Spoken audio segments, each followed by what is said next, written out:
Salut à tous, c'est Steven, vous me l'avez beaucoup demandé, c'est l'heure de mon test du Honor 9. On va rentrer dans les détails, il est pas parfait, vous allez voir qu'il y a pas mal de petits défauts qui me gênent un petit peu, mais bon, pour 400 €, encore une fois, c'est encore un bon rapport qualité-prix chez Honor.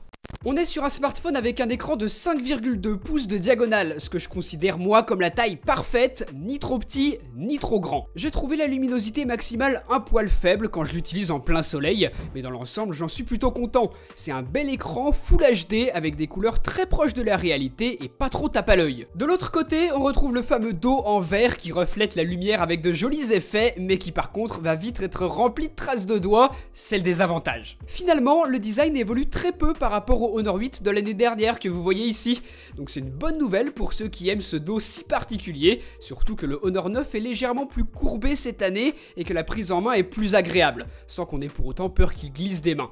Par contre, posé sur une table, c'est une vraie savonnette. Le capteur d'empreinte digitale au dos sur le Honor 8 passe à l'avant sur ce Honor 9 et c'est une bonne chose. Je le répète, mais lorsque l'on pose son smartphone sur une table ou alors sur un support en voiture par exemple, c'est bien plus pratique d'avoir le capteur d'empreinte digitale sur la face avant plutôt qu'au dos. Comme on en a maintenant l'habitude avec Honor, le capteur fonctionne parfaitement, aussi rapide et fiable que celui de smartphone qui coûte parfois 2 fois plus cher. En plus de ça, on a une fonctionnalité que je trouve vraiment très intéressante et surtout très utile que je regrette de ne pas avoir par exemple sur mon iPhone, qui permet de verrouiller l'accès aux applications par le capteur d'empreinte digitale. Donc on se rend ici, là on a la liste de toutes les applications installées sur notre appareil. Si je coche Boursorama Banque par exemple, que j'essaye d'accéder à l'application, je ne peux pas le faire directement, regardez. Je dois m'authentifier avec mon empreinte digitale et seulement si elle est reconnue, j'accède à l'application. Pour en terminer avec le tour du smartphone, sur le bas on va avoir la prise mini jack, un port USB type C et un haut-parleur qui, lui je trouve, n'est pas idéalement placé. Quand on regarde une vidéo, on a le pouce qui tombe naturellement sur le haut-parleur, ça le bouche en partie et du coup, la qualité du son est beaucoup moins bonne que ce que l'on devrait avoir. C'est dommage. Enfin, sur la face arrière, ce Honor 9 est toujours équipé d'un double capteur photo et je vais vous expliquer tout de suite comment il fonctionne. On a un premier capteur de 12 mégapixels et un second de 20 mégapixels qui est monochrome, donc on a toujours cette dualité noir et blanc couleur, sauf que là cette année, on a la possibilité d'utiliser le mode monochrome seul. C'est un mode avec lequel je me suis bien amusé. Il faut que la situation s'y prête pour que le rendu soit intéressant, mais en tout cas on obtient des images détaillées, très contrastées. Moi, c'est un mode qui me donne envie de faire des photos. À plusieurs reprises, je me suis surpris à prendre des choses que j'aurais pas pris en photo habituellement. Bref, j'aime beaucoup. Honor a l'appareil photo avec le plus d'options que je connaisse.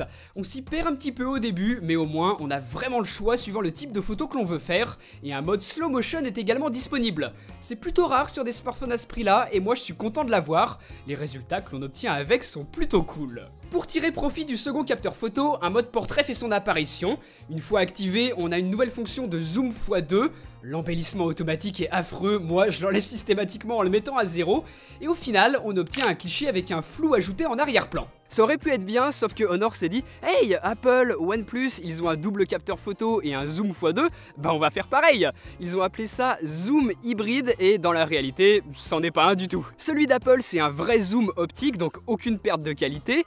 Celui de OnePlus, je vous l'ai dit dans mon test, c'est un mélange d'optique, de numérique, pour au final un zoom qui est franchement pas terrible. Et sur ce Honor 9, c'est encore pire. On a 2 fois la même optique, donc le zoom x2 est entièrement numérique, énorme perte de qualité bien évidemment, donc au final, oubliez ça, n'utilisez pas cette fonction. On a également le mode grande ouverture qui permet de simuler une faible profondeur de champ, c'est le flou que vous voyez ici en arrière-plan, et on va pouvoir modifier ces paramètres même après avoir pris la photo. Si je monte jusqu'à f16, vous voyez que tout est net, et je peux descendre jusqu'à f0.95, et également choisir l'endroit où je veux que le focus soit fait. Par exemple, ici, je peux choisir de le faire sur l'arrière-plan, ou à l'inverse, le faire au premier plan. Ça peut être très pratique, et dans l'ensemble, c'est un mode qui commence à être plutôt performant, même si c'est pas toujours parfait au niveau des contours, ils sont plutôt bien gérés. Pour les photos entre guillemets classiques, je vous avoue que je m'attendais à un petit peu mieux. L'évolution de qualité est là, mais pas vraiment flagrante par rapport au Honor 8 de l'année passée.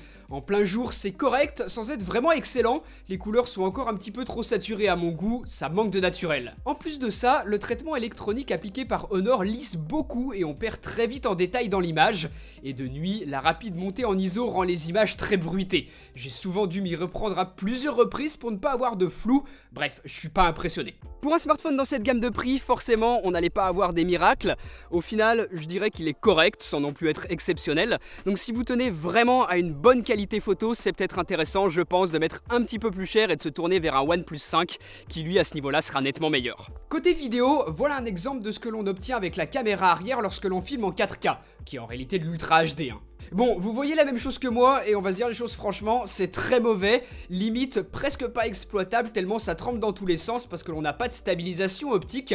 Mais le pire, c'est le focus qui fait absolument n'importe quoi. L'année dernière sur le Honor 8, on n'avait pas la possibilité de filmer en 4K, ça a été ajouté cette année sur le Honor 9 et franchement au final, c'est comme si on ne l'avait pas puisque en l'état, on peut absolument pas s'en servir pour quelque chose de propre. La mauvaise qualité en 4K, franchement, je m'y attendais, hein. De toute façon, vous le voyez dans mes tests, même des smartphones qui sont beaucoup plus chers que ce Honor 9 ne sont pas non plus stabilisés en 4K. Par contre, en Full HD, les concurrents sont très bons et c'est pas du tout le cas de ce Honor 9 et là, c'est beaucoup moins excusable. Si l'on descend en Full HD 60 images par seconde, toujours pas de stabilisation et c'est toujours aussi affreux qu'en 4K, pour en trouver, il faudra descendre en Full HD à 30 images par seconde. Cette fois, c'est mieux stabilisé même si c'est pas encore parfait. Ça tremble encore un petit peu mais ça va. Mais le gros problème, c'est toujours cet autofocus qui fait n'importe quoi.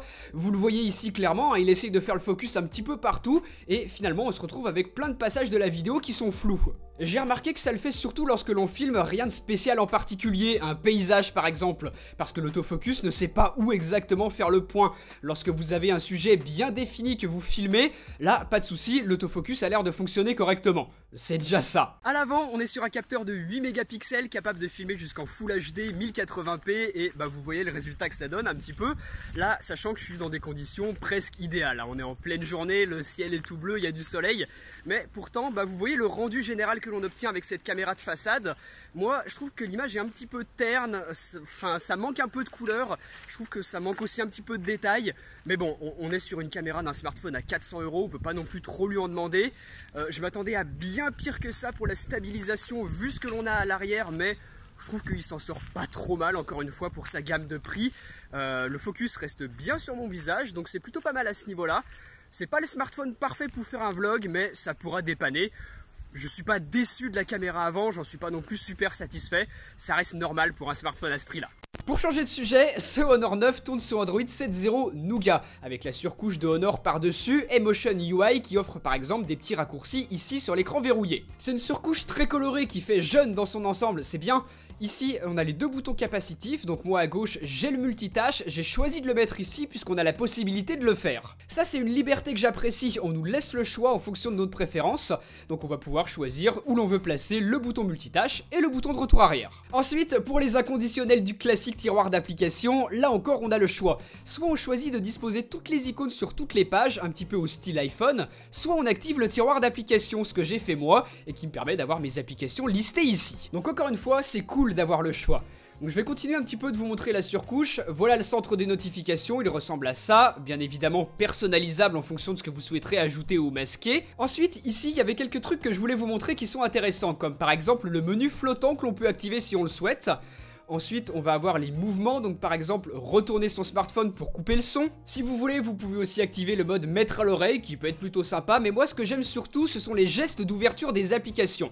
Donc ici, on va avoir 4 lettres au choix, le C, le E, le M et le W. Pour chaque lettre, vous allez pouvoir assigner une application, donc parmi toutes celles que vous avez installées. Prenons par exemple les emails. Maintenant, si je dessine un E avec mon doigt, hop, ça m'ouvre mon application email. Donc pas configurée, hein, c'est pas celle que j'utilise, mais ça fonctionne. De base, on a pas mal d'applications qui sont préinstallées, mais heureusement, on peut totalement les supprimer si on le souhaite, ce qui permet de libérer de l'espace sur les 64 Go du Honor 9, sachant qu'on a presque 13 Go qui sont pris par le système. D'ailleurs, si vous avez besoin d'encore plus de stockage, vous pouvez utiliser une carte micro SD, on a un emplacement prévu pour ça, ou alors utiliser une seconde carte SIM. C'est bien, on a le choix entre les deux. Par contre, pas de joint d'étanchéité, le smartphone n'est pas certifié pour résister aux poussières et à l'eau. Au niveau des caractéristiques techniques, on est dans le haut du panier pour un milieu de gamme, à savoir que Honor propose également un Honor 9 Pro qui lui est équipé de 6 Go de RAM et 128 Go de stockage en interne, contre 64 sur celui-ci. Dans la pratique, aucun ralentissement dans l'interface ni problème pour faire tourner l'immense majorité des jeux,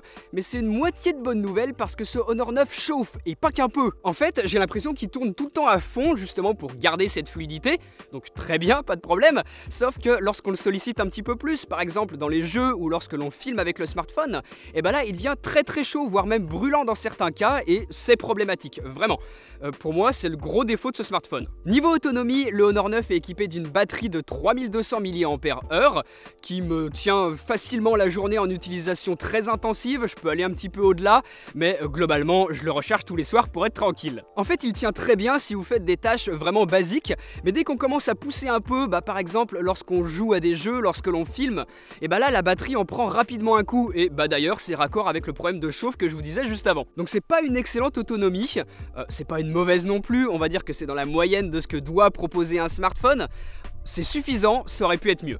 Donc au final, ce Honor 9 pour 400 €, je pense que c'est un bon choix. Si c'est dans votre budget, allez-y, vous serez pas déçus je pense. Comme d'habitude, je vous ai mis un lien juste en dessous en description de vidéo si vous avez envie de l'acheter. Par contre, la concurrence va être rude parce que pour un tout petit peu plus cher, vous pouvez avoir un OnePlus 5 ou même un Galaxy S7 qui pour moi sont supérieurs à ce Honor 9 dans absolument tous les domaines. Je les ai testés en vidéo, vous pouvez aller voir si vous voulez savoir ce que j'en pense. Ça va être une question de budget, pour 400 €, le Honor 9 est satisfaisant. Si vous êtes prêt à mettre 100 € de plus, vous aurez du très bon également, à vous de voir. Si vous voulez voir mes autres tests, vous pouvez cliquer juste ici sur les petites vignettes. Dites-moi juste en dessous en commentaire ce que vous avez pensé de ce Honor 9. Passez de bonnes vacances si vous en avez, et moi je vous dis à très bientôt pour une prochaine. Allez, salut!